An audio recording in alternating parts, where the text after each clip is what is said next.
पता लगते ही तुरंत ही हमने ये इसको ईओ को हमने लेटर लिख के उसके जांच के आदेश दे दिए गए हैं। अगर हमारे नगर परिषद के कुछ लोग अगर मान लो कर्मचारी कर रहे हैं ऐसा, तो उनको बिल्कुल नहीं बख्शा जाएगा, उनके खिलाफ सख्त से सख्त कार्रवाई की जाएगी। ये कर्मचारी हैं जो सरकार की छवि को खराब कर रहे हैं, तो इसीलिए मैंने लेटर जारी किया है और मतलब सख्त आदेश दिया है कि उनके खिलाफ कार्रवाई की जाए। वक्फ बोर्ड की किसी भी संपत्ति का किसी व्यक्ति के नाम प्रॉपर्टी आईडी नहीं हो सकती। किसी व्यक्ति द्वारा या किसी अधिकारियों द्वारा इसकी प्रॉपर्टी आईडी बनाई गई है तो निश्चित तौर पर ये गलत है, इसकी जांच होगी और इसमें अगर कोई दलाल भी शामिल है।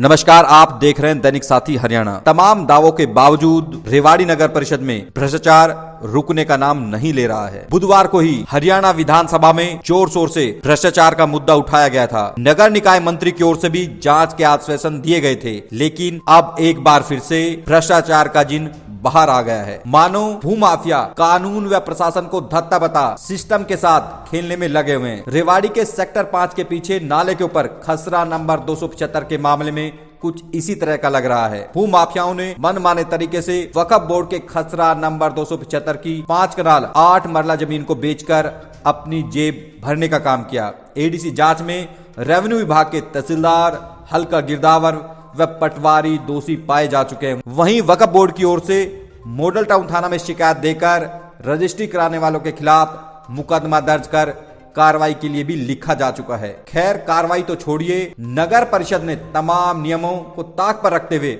अब खसरा नंबर 275 में से ही एक टुकड़े की एनडीसी भी जारी कर दी है। सूत्रों की माने तो एनडीसी का पूरा खेल दलालों के माध्यम से खेला गया। ऐसे में समझा जा सकता है कि इन भूमाफियाओं के सामने सिस्टम की कितनी औकात है। यहाँ यह भी बताना जरूरी है कि वक्फ बोर्ड की जमीन पट्टे पर ही दी जा सकती है। मालिकाना हक वक्फ बोर्ड का ही रहता है, लेकिन खसरा नंबर 275 में जमीन बेच भी दी गई और न्यू ड्यूज सर्टिफिकेट यानी एनडीसी भी जारी कर दी गई। ऐसे में समझा जा सकता है कि किस तरह से ये भूमाफिया अपने तरीके से कानून को चला रहे हैं। हालांकि अब सरकार में बैठे लोग कार्रवाई का दावा कर रहे हैं, लेकिन अब सिस्टम के सामने अपनी विश्वसनीयता बनाए रखने की भी चुनौती है। नमस्कार।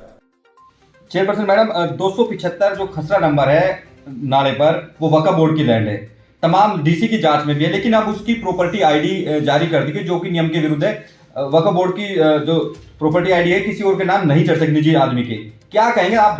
लगातार दावे करते हैं कि भ्रष्टाचार नहीं होने देंगे, बावजूद इसके इस तरह से भ्रष्टाचार आपकी नगर परिषद में हो रहा है, क्या कहेंगे इसको लेकर?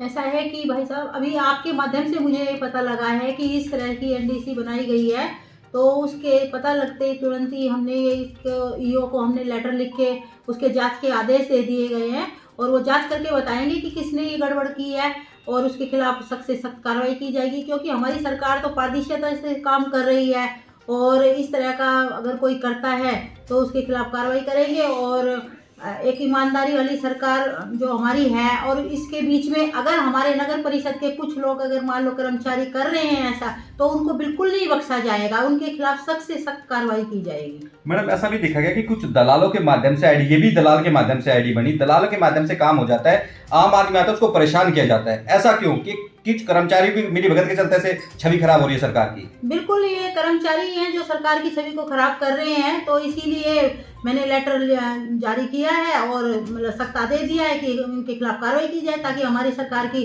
छवि को इस तरह से धूमिल वो ना कर पाए।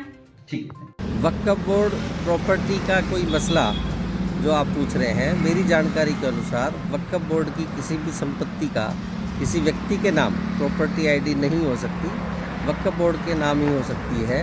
अगर किसी व्यक्ति द्वारा या किसी अधिकारियों द्वारा इसकी प्रॉपर्टी आईडी बनाई गई है तो निश्चित तौर पर ये गलत है, इसकी जांच होगी और इसमें अगर कोई दलाल भी शामिल है तो उसके खिलाफ भी कार्रवाई ज़रूर होगी, अधिकारियों के खिलाफ भी कार्रवाई होगी।